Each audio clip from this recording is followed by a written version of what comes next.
इस वीडियो में हम पढ़ेंगे प्रिंसिपल ऑफ नॉन रिफुलमेंट के बारे में। आर्टिकल 21 के अंतर्गत इस प्रिंसिपल को इंक्लूड किया गया है हाई कोर्ट ऑफ मणिपुर के द्वारा। हाई कोर्ट ऑफ मणिपुर ने ये कहा है कि भारत का जो आर्टिकल 21 है राइट टू लाइफ, इसके भीतर आता है राइट ऑफ नॉन रिफुलमेंट।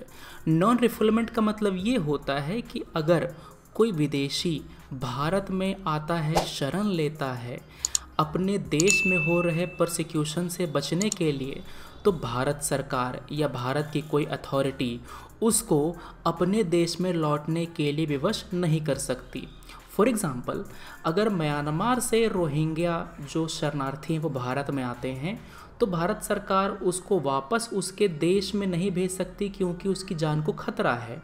वैसे ही तिब्बत से अगर कोई शरणार्थी आते हैं भारत में अपनी जान बचाने के लिए, तो हम वापस उसको वहाँ पर नहीं भेज सकते क्योंकि उनको राइट ऑफ नॉन रिफुलमेंट प्राप्त है और उसको हाई कोर्ट ने अपना जो सैंक्शन है वो दिया है।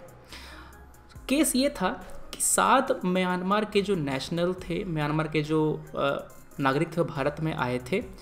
वो चाहते थे कि UNHCR से मदद मांगी जाए। आपको एक बात बता दूं कि भारत वो UN रिफ्यूजी कन्वेंशन को रेटिफाई नहीं किया है, मगर कोर्ट ने ये कहा कि चूंकि Bharat universal Declaration of Human right का सदस्य है, भारत ने इसको फॉलो किया है 1948 वाला। चूँकि हम लोग ह्यूमन राइट को मानते हैं, तो ये जो नॉन रिफुलमेंट है ना, वो ह्यूमन राइट का ही पार्ट है। इसी कारण से भारत राइट ऑफ नॉन रिफुलमेंट को अपने यहाँ वैलिडिटी प्रदान करता है। अब देखते हैं किस तरह के क्वेश्चन यहाँ पर पूछे जाएंगे, ध्यान से देखिएगा। भारत UN रिफ्यूजी कन्वेंशन का पार्टी नहीं है, मगर भारत ने Universal Declaration of Human Right को मानता है, plus International Convent on Civil and Political Right को भी मानता है। तो यहाँ पर UPSC प्रीलिम्स में सवाल आ सकता है कि भारत इनमें से कौन कौन से कन्वेंशन का या कौन कौन से एग्रीमेंट का पार्टी है। यहाँ पर आपको 1, 2, 3, 4 ऑप्शन दे देगा और पूछेगा कि सिलेक्ट द करेक्ट आंसर। आप क्या बताएंगे?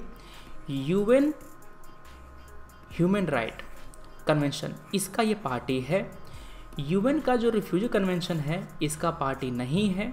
International Covenant on Civil and Political Right, इसका पार्टी है। तो इस तरह के क्वेश्चंस आपसे पूछे जाएंगे। प्लस एक बात और, आर्टिकल 21 के भीतर नॉन रिफुलमेंट का जो अधिकार है वो शामिल कर दिया गया है। तो ये भी सवाल पूछा जा सकता है क्योंकि UPSC से पहले पूछता रहा है कि राइट टू वोट कौन से आर्टिकल के अंतर्गत आता है।